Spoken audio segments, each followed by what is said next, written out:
రే దొంగ rascals, MCom చదువుకున్న వాడినిరా. Taxation గురించి అడగండి రా, చెప్తాను. ట్రయల్ బ్యాలెన్స్ గురించి అడగండి రా, ఎక్స్ప్లెయిన్ చేస్తాను. అంతేగాని హైదరాబాద్ లో సముద్రం ఎందుకు లేదు, జయలలిత గారికి పెళ్ళెందుకు కాలేదు, చంద్రబాబు నాయుడు గారికి గడ్డ ఉంటే బాగుంటాడా లేకుంటే బాగుంటాడా, ఇవి కాదురా అడగాల్సింది. అప్పర్ క్యాస్ట్ అంటే డబ్బున్న వాళ్ళు, లోయర్ క్యాస్ట్ అంటే పేదవాళ్ళని ఎవరు చెప్పారా? ఈ రాష్ట్రంలో ఒక చేత్తో డిగ్రీ పట్టా, మరో చేత్తో కాలిన పట్టా పట్టుకొని తిరిగే వాళ్ళల్లో జంజం వేసుకున్న బ్రాహ్మణుడు ఉన్నాడు. పేరు చివర రాజు, రెడ్డి, చౌదరి, నాయుడు అని తోకలు తగిలించుకున్న అగ్రవర్ణాల దరిద్రులు ఉన్నారా.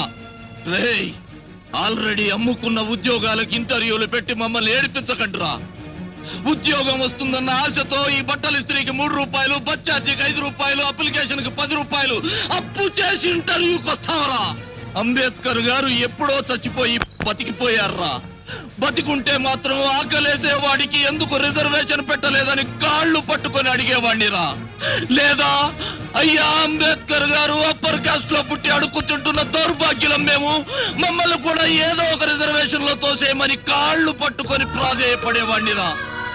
ప్రాధేయపడేవాడిని.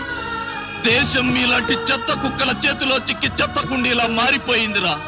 ప్రభుత్వం మీకిచ్చే జీతాలతో పరమాన్నం తింటూ మా ఎంగిలాకులు కూడా లాక్కోకండిరా, లాక్కోకండిరా. రాస్కెల్స్, లాక్కోకండి.